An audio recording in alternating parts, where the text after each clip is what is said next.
So what type of cats are they? Just normal domestic short hairs. One is solid black and one is a tabby, gray tabby. Oh, lovely. We've got Yeah. a black tabby and his sister is a tortie. Oh, those are cute. Oh, she has got a big personality, but her personality is bigger than she is. And I'm sure she rules the roost too. Oh, she does. She's a little princess. Yeah. No, And she should be. Now, have you put her in a book before? I have. There's a little novella I did called The Promise of the Bells. And it was the series was all based on fairy tales and legends.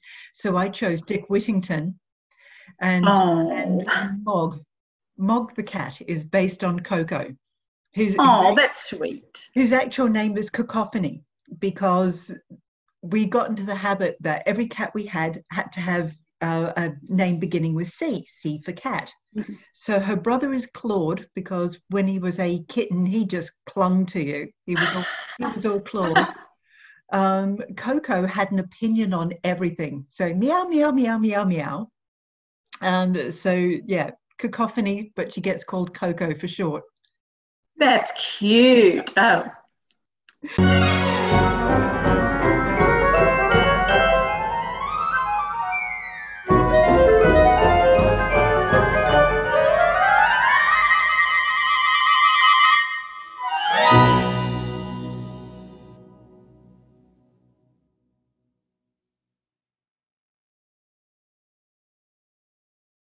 Well, it's actually lovely to talk to you, because we've spoken sort of a lot. Well, not spoken. Really? But, on Facebook. Yeah. A lot. Just chat. But yeah. No. It's good to be able to do the in-person thing. It is.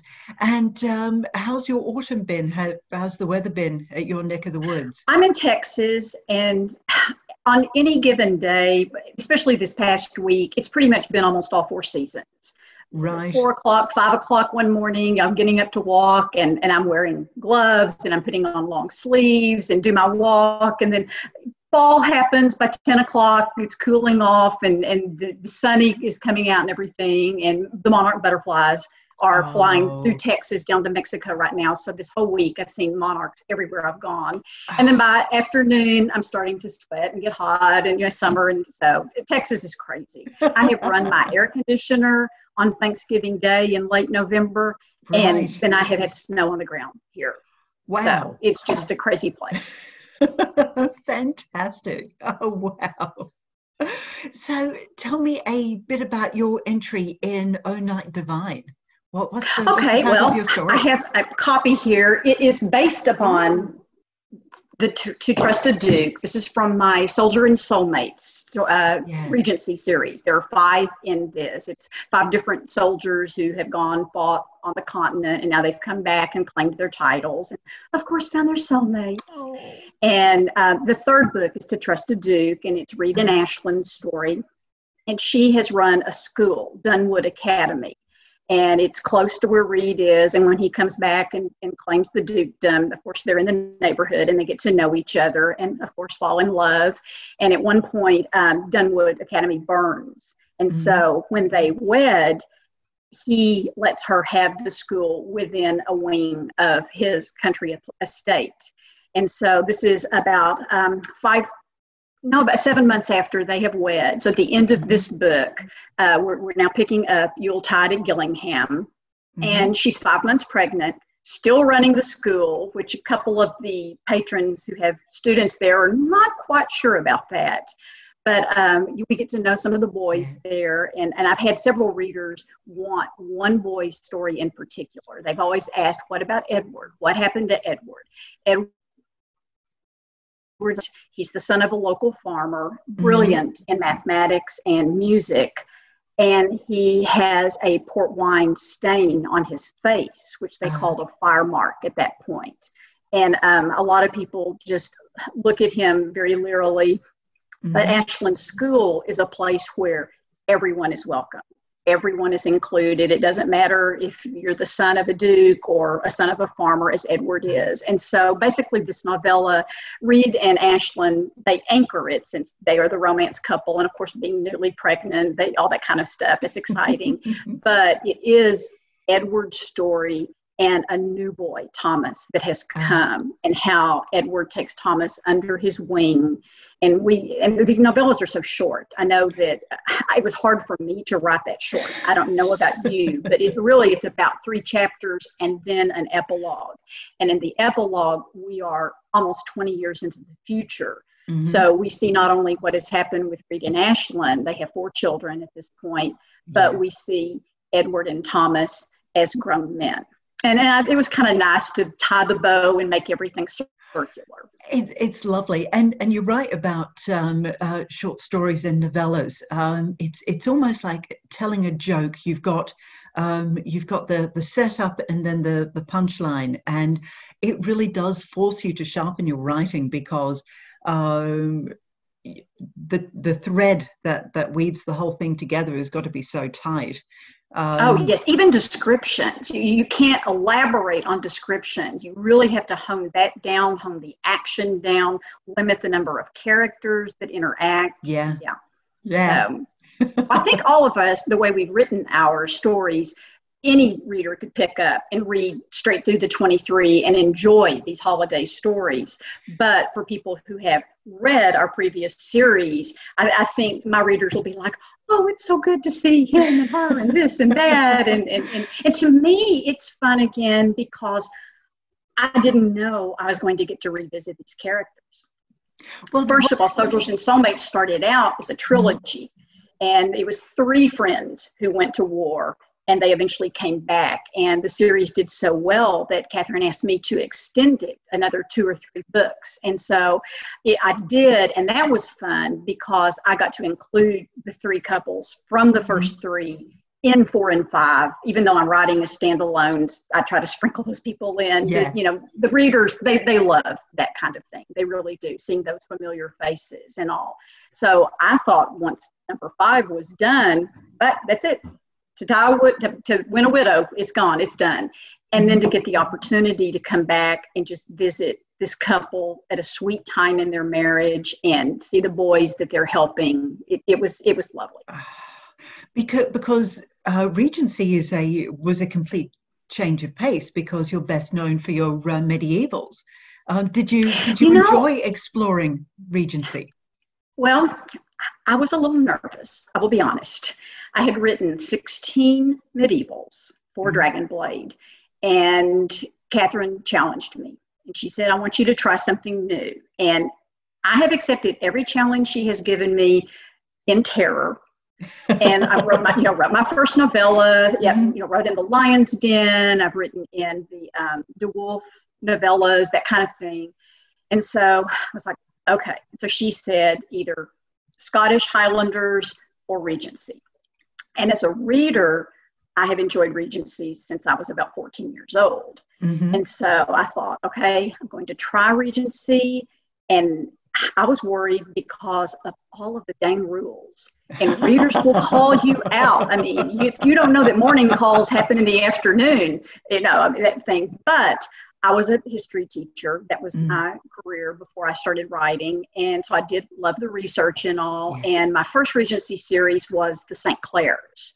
And it followed 5 siblings in one family. And I had a blast writing it. And I think part of it was just a new era. So there were new ideas to explore and events that were happening in England and everything. And so I've been writing mostly Regency since then. Oh, lovely. Now, your new series is medieval, isn't it?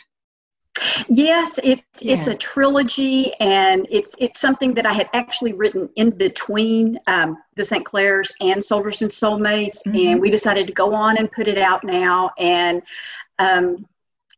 like I said, medieval, it's just a time I'm interested in. When I was teaching, I loved teaching the medieval era and the American Old West. I really, those are just 2 times that I find the heroes are just bigger than life, whether it's a cowboy or whether it's a knight. And I just love the honor that they have and whatnot.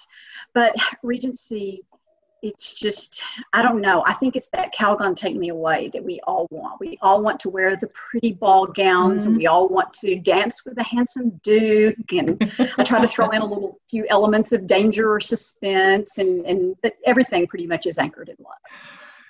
So does this mean an Old West series might be in the offing down the track? You know, I have written some Westerns. I kind of those under the bed manuscripts, even though all of my manuscripts are on my computer because my bed has drawers underneath stuffed with T-shirts and jogging pants. I don't know. I may put them out. The market right now is not very strong for Westerns. Yeah. Things like that kind of, ebb and flow. Sometimes paranormal is in, sometimes Western is in, or whatever. Time travel, is another one. So I may just kind of watch the market and see when readers might be more willing to try something with me like that. So for now, though, we're sticking with Regency. I've got a new series with Dragonblade coming out in 2021. It's called Dukes of Distinction. And so I'll roll out those 5 between February and June, one a month. Nice. I'm full of admiration. One thing that I struggle with is having a backlog of manuscripts. I tend to write, complete, submit, and then work on the next one. And it's sort of, it's what is your approach to writing? Oh, I taught for over 30 years, so I'm a very disciplined person, and I treat writing as my day job now. My husband tells me, when I tell people, oh, I'm retired, he looks at me, he's like, you are not retired, because every day I am doing something, whether I'm doing the research, whether I'm working on character sketches and plotting something, the actual writing, the going back and tweaking everything, doing edits, from our editor. So it's just every day there's something going on. But because I am pretty disciplined, I have a tendency to write very quickly once I know the direction of where I'm going and get my stuff in, because I was like that even as a student. If they said the research paper is due December 1st, I'd be through by November 15th, so I could run and go play. And I'm like that now. I still want to read. I still want to do my Netflix binges. So I get my words out for the day and get my walking done, and then I'm ready to play. So what are you binging on at the moment? It's something called The Third Day on HBO. It is the weirdest show, and I wish I could tell you what it was about. I can't. Other than that, we're about to start Nurse Ratched. I have heard some really interesting things about that, and I think Sarah Paulson is a fantastic actress. So I'm interested to see what she's going to do with this role. Oh, fantastic. Wow. Now that's a character to explore. But like I said, Netflix, Prime, whatever is on. I love Jack Ryan. I love The Crown, Bosch, Ozark. That's another favorite. So, yeah, I really do like the ability to binge. It's almost like when Dickens was putting out his serialized novels once a month and people were tearing their hair out. It's like, I want the next chapter kind of thing. It's nice to wait till an entire season has rolled out. And, I know, we're watching Ted Lasso now. Oh. Let me say this. Ted Lasso is the perfect show COVID times. It is sweet. It is charming, kind of like Enola Holmes. It's just, you watch and you feel good when you've watched a Ted Lasso. This is it. And do you also find that when you're watching, you're also analyzing story structure? I know. I find that I'm even watching camera setups because I tend to write a little bit cinematically. So deep POV is quite literally that, and then pulling back to show more of the environment. It's sort of I tend to see that very visually. I hear is that something you do? Yes, and not only watching, but when I write, I am running the movie in my head. When I say he enters the room, I see he's entering from the right, and I say he crosses the room, and I see him going from right to left. It's that movie in my head constantly. What I do, I walk in the mornings, about 2 or 3 miles each morning, and that's when I do my plotting. And I'm sure people pass me and I'm muttering dialogue or whatever, but I see everything in my head and then try to come home and capture what the movie that has been running. So, well, that's funny. I'm so glad that you do that. I feel like, okay, maybe I'm not the only one then, because I do watch things differently. Even now as a published author, I read differently. I analyze a lot more, which isn't always good because sometimes it pulls me out of a story that I'm reading. So you're right. I think it takes a particular discipline to say, no, this reading is now for pleasure. The analytical brain can go take a nap. For now, this is something to savor, and when you find that really good book, you just it's going to be a strange analogy, but it's like sitting in a hot tub. You just go, and you just feel it all around you. Yes, I have a critique partner, and she writes romantic comedy. Her name is Avon Ellis, and I have a tendency to read her stuff twice because, first of all, it's hysterical. It's charming, and I don't want to start reading so critically. And so I just read it first time as a reader. And that way I see how the chapter is unfolded, and I enjoyed it, and I laughed, and I cried. And then I can go back and help a little bit with, oh, let's plug that plot hole, and why don't you extend that description, and some little things like that. And this is the thing that when you're reading something for the first time, either as a reader or in a critique situation, it's like being given a treasure map that you're following through, and this world unfolds, and you're charting your way through, and you're thinking, right, is this character going to make this decision at this point? Because good writers will set up the scenario. And the better ones will surprise you with the way sort of a character can make this decision, or he or she could make that decision, but the thought processes that come in behind are completely logical. So when they make that choice. Do your characters sometimes make that choice, even though you have made a different choice for them? Oh, yes. In Dark Heart. I love that. Oh, thank you. That is my favorite book of yours. Okay. Oh, thank you very much. When Marcus catches Kina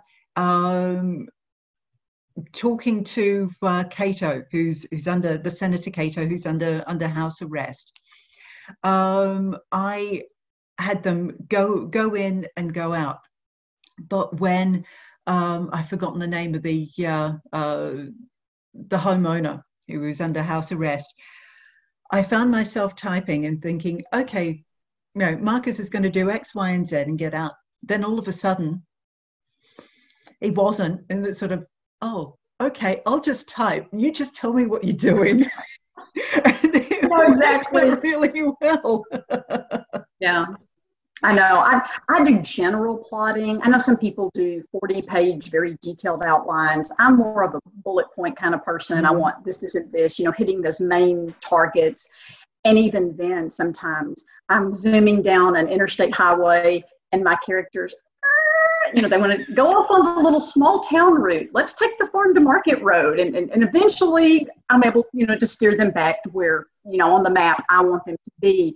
But I guess what it is, it's in my subconscious, and that's helping guide the characters. And it's something that should have happened, because once they do go off book and then they come back, it's like, that's better than what I had planned. I like that. That's good. This is it. And I'm not sure readers sort of, unless they've actually written themselves, I don't think they realize that characters are not just something we invented in our head. They've got lives and personalities of their own, which are beyond our experiences as authors. Their rationale, my characters have done things that I would never do. Yes. Yes. And yet they're there, they're fully fleshed out human beings. So in the end, it's a case of, no, as an author, you're telling your character's story. It's not you writing a book. That is a great way to put it. It really is. Because I don't know if you're like me, I do pretty detailed character sketches.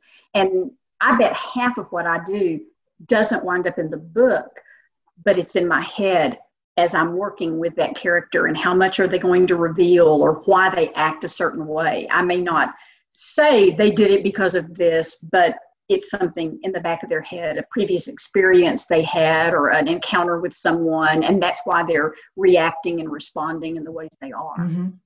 Sometimes for me, characters reveal their backstory along the way. I'm writing the sequel to Dark Heart at the moment, and the hero the hero is in Munez, a specialist soldier. Basically, he's the Roman equivalent of SAS, or the Green Berets.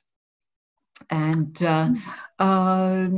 sort of there's parts of his backstory which are only emerging as he interacts with the heroine and Marcus and Kina, who make a return as supporting characters in this particular one. So it's really interesting, and Marcus was like that too. That the backstory with his ex-wife sort of emerged and evolved along the way. I think it was already there, but you just need to interrogate the characters when they come to points of decision. Right. Yeah, because they hit that road, and it left or right, and there's a reason why. Yeah. Yes. Yeah, very much so.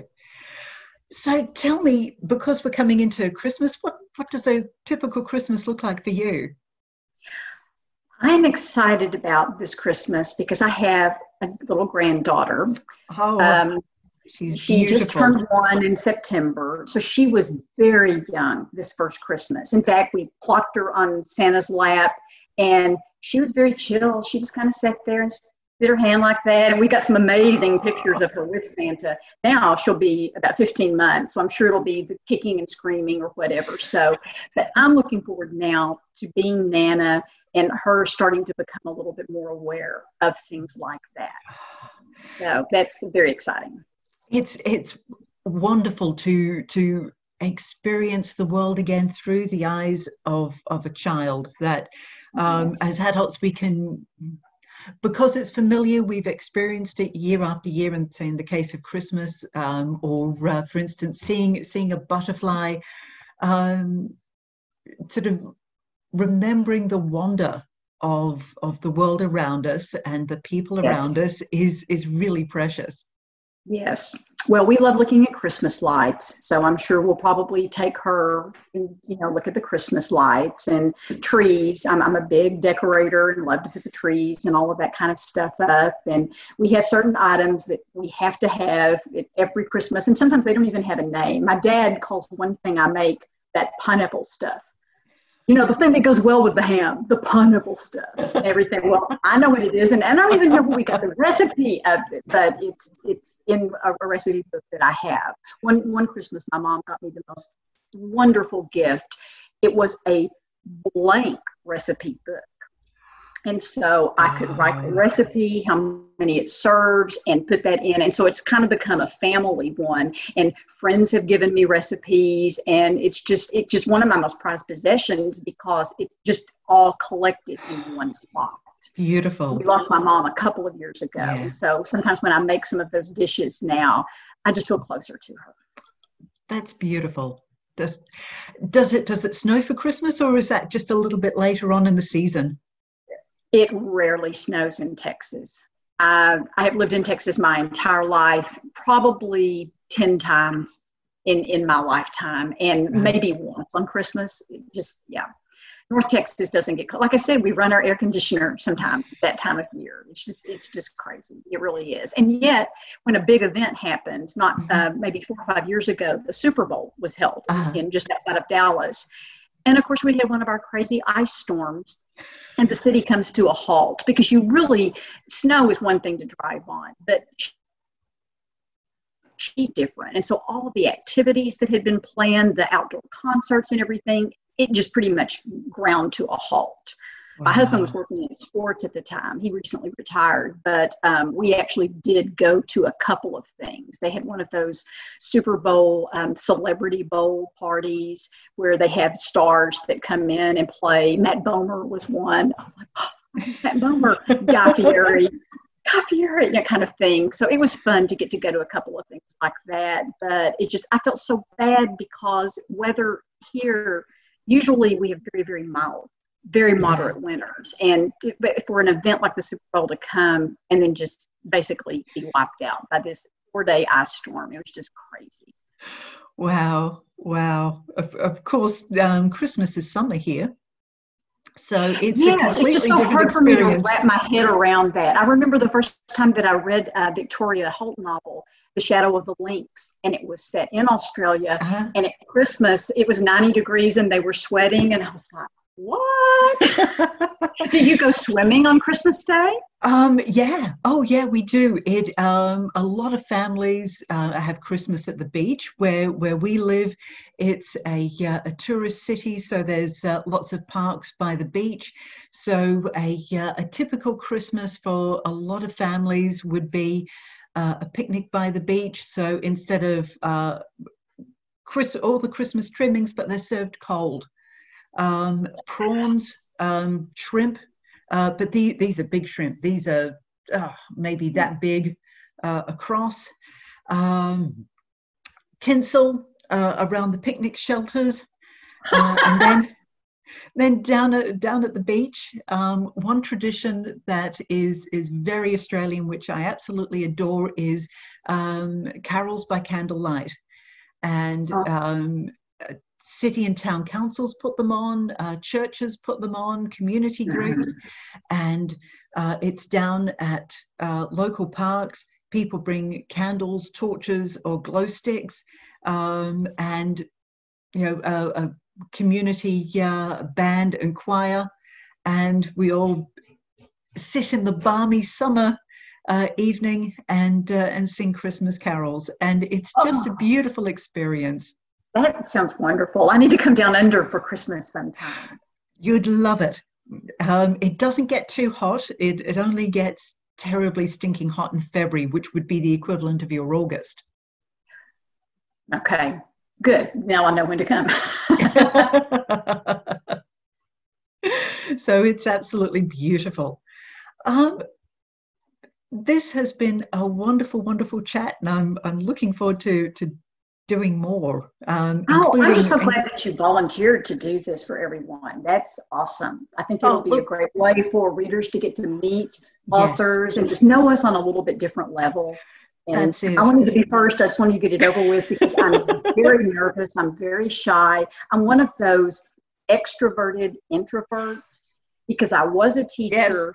And so for 30 years, I could get up and talk to 16-year-olds. It didn't make any difference. But if you put me in a staff meeting of 3 people and said talk, it'd be like, so I was nervous about something like this. But you were so wonderful putting me at ease. I really do appreciate that. It's an absolute delight chatting with you. And as I said, I'm looking forward to doing more of these, including when you've got new releases as well. Cool. So, yeah. So this will be great fun. All right. Well, good deal. Well, thank you, Elizabeth. I appreciate it. It is absolutely my pleasure. Thank you very much, and have a wonderful evening. You too. Bye-bye. Bye.